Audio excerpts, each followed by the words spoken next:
Welcome to All Kinds. I'm Kaya. And today we're going to talk about hair loss in your 40s, from texture changes to bald spots. Why is it so hard to get the right info? Bored? What can you do in 4 hours? How about a masterpiece? Portrait Artist of the Year is a competitive cultural masterpiece. Jeffrey Toobin's colleagues get quite the eye chart. Celebs rush to defend Chris Pratt, and Adele hits SNL. Welcome back, everybody. Well, I don't know if you guys saw on the news, there was a big stink. Jeffrey Toobin, he's like a CNN analyst.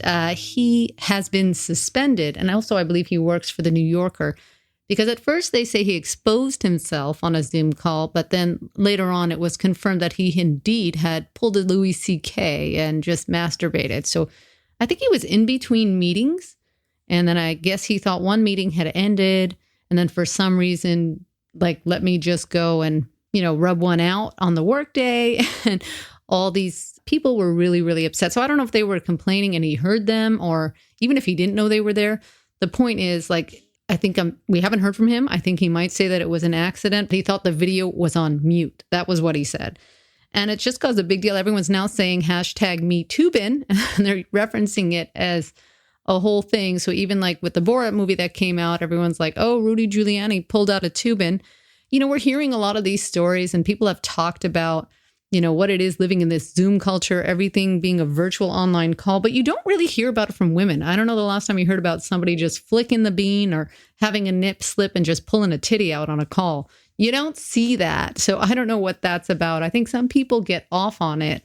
And that's the whole thing, knowing that you're, I guess, jerking off without the consent of the people. That's the whole thing that happened to Louis C.K. actually, is he would like be in a meeting and then just randomly pull out his dick and start jerking off. So I think it's a bit of the same thing. I don't know too much about his history, but obviously people are out digging things up, saying that, yeah, he's cheated on his wife, this, that, the other. So this was bound to happen. I don't think you can equate the two things. This is a different incident. He's just been suspended. I'm sure it won't be long before they bring him back, reinstate him, and try to clean it up. We're seeing a lot of that. They're trying to bring everyone back in. I think Louis C.K. tried, but it was a little too early still. So he's like gone back in hiding. And I see that like David Letterman, they're talking about him in very nice terms now. He has a show on Netflix, and they're all taking him like almost like a serious journalist. But I don't know if you remember, he had all this harassment that happened too. And he just admitted to it. I think he had even like had been married and then met his wife working for him on the show, and then was still sleeping around with other staffers. But it was the kind of like sexual favoritism kind of thing. Like, he didn't necessarily harass everybody, but if you did catch his eye and you wanted to get ahead, he would definitely proposition you. And I guess if you slept with him, suddenly you're a producer instead of, I don't know, like an assistant. So he did a lot of that favoritism thing. If you weren't his type, you weren't going to get very far at the Letterman organization. So he was just basically your old school type of pig, but he's back in like a prestigious way. Like, they're always complimenting him. He has like a beard. So I don't think it'll be long before Toobin comes back. I mean, obviously everyone's going to expect him to right away pull it out, but I know we've all made, mistakes on Zoom calls. I don't like the angle sometimes. Sometimes you can't hear, but you don't just accidentally pull one out. And I'm sure we'll forget about it. Maybe not, but it seems like I keep talking about every time it's anything to do with anybody, media or celebrity, we have like a comeback story, and it's not a big deal. But every time now you think someone's made a slip or anything like that, you can just do a Me Too. And I've seen it where people have accidentally stood up and like they're in shorts or sweatpants. I had a customer do that, and he was like mortified. And I'm like, it's okay. Like, we know we're all at home. Like, you get business on the top. We're all doing these like mullet versions of ourselves on these calls, business on top, party on the bottom. I mean, not to that extent, but hey, everybody's got to do what they got to do. That was a really big story, though. And of course, obviously, the Borat movie, I saw it. And, for me, I guess it wasn't as funny as older Borat stuff. I know he's trying to make a big political statement, and there were some good moments in it. There were also some moments that I understand the two people from the synagogue are suing him. They're Holocaust survivors. They didn't want to be in the movie. So I do think he could have told them what it was for. They might have been okay with it. I don't want to give any spoilers away. But knowing that, and I just feel like we kind of expect this. And I saw something good that said, before social media and so much access to the internet, Borat worked. I think it was like 14 years ago. But now we have that element anyway in our lives. So it's not as shocking, a lot of this stuff, but it's still entertaining. We need funny movies out there, and it's a bit serious, a bit funny, but it's silly. I would say it's silly. And not much new in there. I mean, I was curious to see that whole Rudy Giuliani thing, because that's been everywhere, that Rudy Giuliani was in the room with the actress. I'm not giving anything away here. And she's portraying Borat's 15-year-old daughter. She's like 24, 25 in real life. But before anything like happens, right, Borat rushes in and stops it. But still, you do see Giuliani. This is all out there, so I'm not spoiling anything. Go into the other room for drinks with her. Start touching her. He's clearly touching himself. He claims he's tucking in his shirt. So I don't know what school these guys are going to. Tucking in the shirts, pulling out their penis on the Zoom calls. I don't know what's going on, but he's clearly just a pig. Like, you see it. It's not a good look. And we keep seeing a lot of that. I know, like, Bill Cosby had a recently updated photo where he looks like he's laughing almost. Everyone's all outraged. It's Bill Cosby. I don't think he's getting out of jail. I mean, come on, everybody knows about this. You can't clean that one up. I really don't see it. So I don't know what's going to happen there, but make sure you don't get caught with a Toobin or a Louis C.K.ing thing. I don't understand the need to masturbate in front of people who don't want to be there. I've always said that what you do between consenting adults in private is your business. The problem becomes when there's no consent. And that's sort of what happened on this call. They were not consenting. It's quite the eye chart, like I said at the opener there. So it's not what you're expecting. And if you didn't want to be part of it, you kind of were violated. So not kind of, you were. And especially, I don't know if they were like, Jeffrey, stop. Somebody called him, like, your camera's on. What are you doing? I don't know where he finished. I don't know the details, but we do know he was caught playing with himself. He's just been suspended. I think at regular jobs, you're fired for that. So he's suspended from these prestigious organizations because they're big jobs, right? New Yorker and CNN. So I'm like, oh, suspended. I don't know what that means. In real life, we just get fired, and that's the end of that. Maybe even sued. I don't know, for tarnishing the brand or what have you. So good for him with this cushy job. Same with, Letterman. He came out with the harassment. The show ends. Poof, he's got his own little show on Netflix. So you don't know. Maybe you need to have a little bit of this kind of negative publicity from something you've truly done, and then you show that you're remorseful somehow or grown, and then they will reward you or bring you back. But I'm excited because I don't know if you guys saw Adele on SNL. I'm taping this right before, so I haven't seen her yet, but I am delighted that she's going to be hosting. I don't know how much singing she's going to do because she has her on with her as well, H-E-R, and she's a really good singer as well. But definitely interesting to hear her and see her act, I guess. I think because she's hosting, we're going to see her in skits. But I really, really love Adele's music, and I hope that she does sing something for us. So I hope it was fun. I hope that when you guys are listening to this, you're delighted. And people are making that joke that she should show up in those buns we talked about and maybe speak a little patois, like Chet Hanks likes to do a lot, that Jamaican type of speak. I don't know. I like to do accents, so now I got to be careful. But I used to think I did a pretty good Jamaican accent. I went to Ocho Rios, and I just kept saying, Ocho Rios. And it was better at the time, trust me, guys. And I went to Kingston.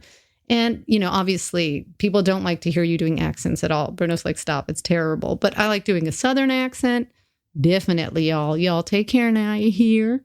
And I think some accents are better than others, but that was such a controversial thing that she went to that whole Caribbean festival with the little knots in her hair, and she was wearing the Jamaican bikini. So I don't know if she's going to shout that out tonight or if she's just going to go with whatever the writers give her. It'd be great to see. But she seems very happy. And obviously she says she's healthy. So kudos to her. And on other just updates, we saw also a lot of people compare online what's 4 things. Like if you had to get rid of one, what would it be? And the actor Chris Pratt is just like a big baby these days. He was in one of them, like, which Chris you got to get rid of? And he keeps, losing that because of whatever personal affiliations. He's part of some church and he has some political. He married into the Schwarzenegger family. I think he left his previous wife, girlfriend for the Schwarzenegger. They have a child together. That's my understanding. And all these actors came rushing to his defense. This is just a silly, stupid little, I've seen it with food. Which Thanksgiving dish would you get rid of? So I don't even think this is newsworthy, but these are the updates. He needs to calm the hell down. Who cares, And nobody's worried about you, Chris Pratt. Relax. And then the other big news, but we didn't get anything from it, was Ghislaine Maxwell's deposition. She's fought long and hard not to have this deposition released. I think she's worried it will like taint the juries. Everyone already knows the story of Epstein, and Netflix did a great documentary on it. So apparently she had to do depositions when, that Virginia Goff, I never say that name properly, the one who you've seen in the picture with Prince Andrew, so she brought some suit against them, and they had to, deputize, I guess, or have a deposition with Ghislaine. And there she just defends Jeffrey, says she knows nothing about it, nothing about trafficking these women. Because remember, Virginia says she was 17 and she was hired as a masseuse. And then we all know what she had to do with Jeffrey, and everyone knows about Pedo Island. She denied it all. She said she was just there to help him staff his homes. And yeah, she hired masseuses, but she also hired gardeners. She hired landscapers. She hired chefs. She tried to make it sound like it's just another person that they're hiring in terms of what she was up to. But everyone knows the story. So I wasn't as damaging as I thought it would be. It's just her making adamant denial. So I don't know how that fits in her strategy because she hasn't gone to court yet. And I think it's going to be tough for her because everybody knows the Epstein story. So if she's going to say, okay, well, I knew, well, she has all these depositions saying that, no, she didn't know and she had nothing to do with it because they're charging her as a co-conspirator. She's essentially the madam here. She was bringing in these girls and she would get them to talk to other girls. And we all saw what happened, right? They would find girls who were from vulnerable communities and they would groom them, just like any pedophile ring does, right? So I don't know what her strategy is because a lot of people don't think that Jeffrey Epstein killed himself because there were so many powerful people, not just celebrities, politicians, business people, all kinds of people were on those flight logs that everybody saw. Some of it is heavily redacted. So we didn't really get anything in terms of a big scoop when the deposition came out. I think we'll have to go back to it when she finally goes on trial. I don't know when she's going on trial. I believe she's being held in like protective custody. People don't like child molesters or rapists in jail. So, these women will really cut a bitch if they saw her, I'm sure. So she needs all the help she can get. Well, I'm not going to even say good luck, as I think that's what Trump said. He wished her well. It's not just Trump, though. It's so many people who are tied to this. He was doing this for a long time, and she was very involved. So we'll see where justice prevails, and we'll see if she keeps staying alive. With that, I'm just going to get to my commercial break. So this week's episode is brought to you by a piece of tape. Are you worried about pulling out your Toobin on your next Zoom? Want to flick the bean away from prying eyes? Are you simply having a bad hair day? Simply put a piece of tape on your computer camera and voila, instant coverage. Don't worry about an accidental nip slip ever again. If you're worried that your kinky fun during your meeting might cost more than a suspension, don't be a normal person and wait until the workday ends. Simply put that tape on so you can Louis C.K. all day without the repercussions. Tape to the rescue. Black electrical tape is preferred. Tape does not mute the microphone. And I'm back. So, guys, last week I touched briefly on this new show that I found called Portrait Artist of the Year. It is amazing. I had seen an article, I think it was The Guardian, saying it's like a warm bath.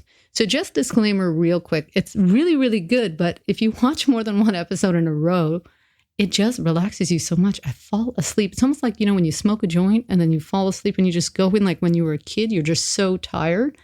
That's how I feel watching this show. So I got to limit my episodes, but it's a bit challenging to get a hold of it. So this is a show that takes place in the UK. So they have every week, they have an episode where they bring in about 9 to 12 artists. In the beginning seasons, they would have a few more, but they've narrowed down a good formula. They bring about 9 to 12 artists in. It's a mixture of professionals and amateurs. Basically, they receive, I think, something close to 2,000 submissions, and people have to send in their self-portrait. And they pick from there, and they give you a chance. And then they have 3 celebrities every episode that sit for this in the public. So it's usually in some kind of like museum or art space in the UK, and the public is welcome to watch them as they're doing this. They get 4 hours to paint these celebrities. And a lot of them are very, very, obviously famous from Hollywood or the stage or poets or writers. They're very well-known figures. And it's a wonderful opportunity to see art being made right in front of you. They have, obviously, 4 hours is not a lot for these people. And a lot of them paint privately at home. So it's a different experience. Not only are you being taped for TV, but the public is allowed in and they're watching you. So at the end of the 4 hours, they get to turn their easels and the celebrity gets to pick his or her favorite, and they get to take that home. That's not necessarily the winner. So the whole point is The winner of each episode will go into the semifinals at the end of the series, right? And from there, they get to pick there's usually an amazing commission. So they get a prize of £10,000, which gives them a commission of some other, famous figure or important figure that will be in a permanent collection. So whether it be in the British National Portrait Gallery or the Scottish Gallery, it's a really big prize for the artist. I know that for us, like we've been watching, and season 2, for example, they do Alan Cummings, and that's a really special one because you get to see once the winner is selected, I don't want to give anything away, they get to spend about 2 weeks to make the portrait. They get at least 3 sittings this time. So they don't have a time constraint in the sense of 4 hours. And they can do whatever they want as long as they're making the commission happy. So if it's the Portrait Gallery of London, they'll meet with them and say, what did you have in mind? And can I go crazy? And the artist, and you get the spirit. So it's different because they say, what's the difference between a photo and a painting? It's like you want to get the spirit. A photo just captures a moment in time. But with this, you get to see something like you're watching the same artist. And you might be familiar. There's a lot of people from Game of Thrones, for example, a lot of athletes. And you're like, oh, I know this person. And you think you do. And when you're watching them, they have to sit there. It's not so easy to sit for 4 hours. That becomes very clear because they have to stare in one way. And you think, what's the big deal? They're the sitter. They're comfortable, right? No, I think they get minimal breaks and the light has to be the exact same way every time. So it can get challenging. And they're allowed to use whatever they want. We've seen people use electrical tape to make a portrait. You've seen someone do collage. There's watercolors. Oil paintings always seem to really dominate. People are very comfortable with that. But they can use any medium they would like, whether it's pastels or, like I said, watercolors or drawing even. We do get, it's just portrait. So you'll see people with etching. But it's just so amazing because sometimes you think, okay, if I'm the celebrity, which one am I going to pick? And then you're like, oh, yeah, he chose that one. Oh, yeah, I guess so. And then you think, is that going to win? Doesn't necessarily win. The judges are amazing. They're all very qualified. Like one runs the main gallery, another one runs a contemporary, another one is an art historian, and one is an artist who's like very accomplished. So they all know what they're talking about. And you really get to learn a lot. I think that's our favorite show. Obviously, they always do the big debate. Is it about likeness? Do you want it to look exactly like the person? Are we looking for photorealism? Or how much is the spirit?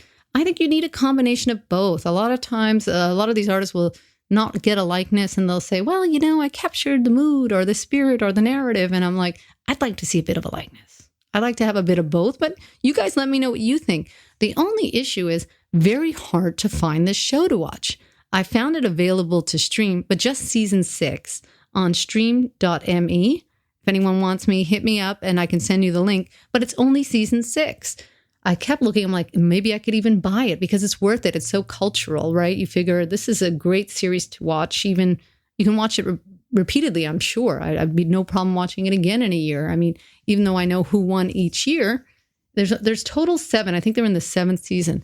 So I was like, what am I going to do? I tried to sign up for Sky. They have an app called Now TV. So what I ended up doing is, and if you guys are, I call myself level 1 tech support, but if you guys are savvy like that, I was able to change my Windows laptop to show me coming from Great Britain. And then I was able to sign up for Now TV's Pass. They give you 7 free days. And, if you have a VPN, you must have a VPN because you're not going to get into the store otherwise. So I changed my laptop to say I'm coming from Great Britain. Then I put a VPN on and I say I'm coming from Great Britain and I signed up for the Pass, which you have 7 days free. You can cancel at any time and then you have full access. So I'm hoping that somehow someone figures out a way or they're willing to export it and we can see it because you get to meet such lovely personalities. You get to see these celebrities and figures in such a different light. I mean, again, for us, and I could speak for Bruno as well, Season 2, the Alan Cummings just stands out for us. I mean, I'm really excited because now I'm on season 3 and the big prize is Kim Cattrall, who everyone knows I love me some Samantha. So I can't wait to see that. Who's going to win that and get to paint her? And it was really funny with the Graham Norton, which was season... Oh, no, I'm sorry. So that was season 1. Season 2. Oh, yeah, I'm on season 4. Sorry, guys. So season 3 was Graham Norton. So for those who know him, he's like Ellen over there. He's Ellen in the UK, I would say. That's the closest because Bruno didn't know who he was. I was like, that's how I would describe him. But he found out the guy painting him is related to him. He ended up tracing their family lineage. And that was really cool and interesting to see. I'm not giving anything away by that. But either way, don't look it up online if you don't want to see who won. But definitely you can get season 6 to stream on most streaming platforms. It's called Portrait Artist of the Year. There is Landscape Artist of the Year. It's not as great. I mean, the whole thing is with the people. If you like people, you like art, you like, I guess there's also celebrities for those who like looking at celebrities, and you will learn about art. You will be desperate to paint or do something after watching this. I mean, I started sketching in my little work notebook all of a sudden. So I think it's makes art accessible to everyone. And everyone does have an eye. It's just we look at things differently and you get to see the different perspectives. So definitely worth watching. Again, the way I watch it is on best-series.me and you'll get season 6 right there. And I think the beginnings of season 1. So definitely I'm recommending it. As you can see, I'm over the moon about it. We've become obsessed. Hopefully I'll get through the whole seasons before my pass expires, or I'll just renew it and maybe it'll get easier one day. So that's what I've been up to TV-wise. I am behind on a lot of shows, but I got to get through this, and then I can move on. But I did want to talk about hair loss. I mean, in your 40s, I've been noticing that I'm losing some hair. But I know people lose hair before their 40s, but it seems to accelerate, they say, around then. And yes, you guys know, this is still my birthday month. But I thought I was starting to bald like near the front of my head. And I found out this is very, very common as hormones change, stress changes. We're all under a lot of stress. But what I didn't realize is it's normal to lose 100 to 150 hairs a day. Because, you feel like you're brushing your hair and clumps are coming out. I had first wondered, I'm like, we're hearing that even long-term symptoms from COVID, that's a symptom, that hair loss. And I'm like, well, maybe I had COVID in December. I don't know. There's no way to know. I wouldn't have any antibodies to test now, I imagine, right? They don't know yet. So if you are losing hair and you're worried maybe it was related to that, or you've noticed more hair coming out after the shower, there are things you could do. The problem I had is I look online, there's just too much information. My hairdresser said, I'm not balding. I'm like, I'm pretty sure I am on the top left side, but okay. He said, well, it's all about taking care of your scalp. And he recommended the scalp shampoo.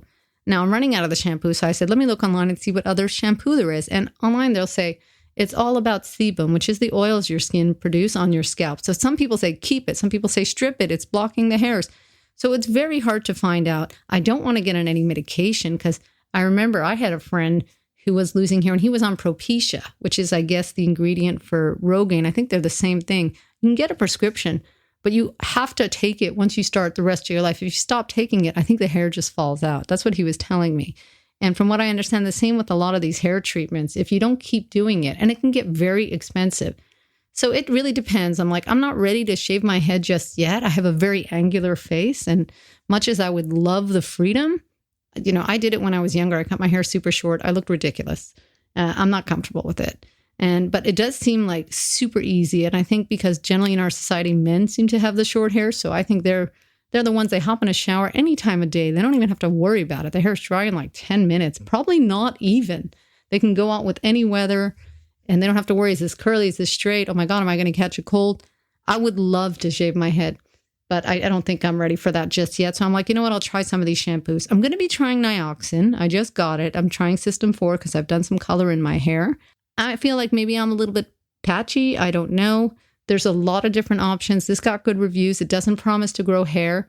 Supposedly it strips some of the sebum. So I'm going with that. So basically what I've learned is you got to care for your scalp. And that's the best thing. Do a little bit of scratching to get the blood flowing. That's what my hairdresser said. And don't be alarmed to see 100 to 150 hairs. I mean, I've started trying to count them because they seem to be everywhere. I'm shedding worse than my pug used to. But so far, that's what it is. Your texture changes as you age. The same with losing more hair. You could have had straight hair all your life. And as you get into your 40s, you could suddenly be curly. The texture as well gets a little rougher. Some people get a little finer. The hair breaks. I'm not a hair expert. I am waiting for my dermatologist appointment to see what's going on, but it's very, very common. So good luck. And if you guys have other tips, let me know because there's just too much information out there. I'm going to try Nioxin. I tried the scalp care shampoo from my hairdresser. It doesn't seem to have changed anything. It seems to be the same. But again, if you're noticing too much hair and you want to try, start with the shampoo, then you can go from there and speak to, I guess, a dermatologist would be able to tell you if there's an issue. Maybe it's eczema, maybe it's something like that. And that's pretty much what I've been up to. I'm excited, to see Adele tonight, as you guys all know. I hope you all enjoyed it. And if you guys like what you hear, don't forget to check me out weekly on iTunes or on your preferred platform. Please give me a rating and subscribe to the show. Give us the stars you think we deserve. You can also check out the website at allkindspodcast.com. You can hit me up on Twitter at allkindsweekly or on Instagram at allkindspodcast. I look forward to hearing from you, and maybe I can discuss it on our next show. Thanks for listening.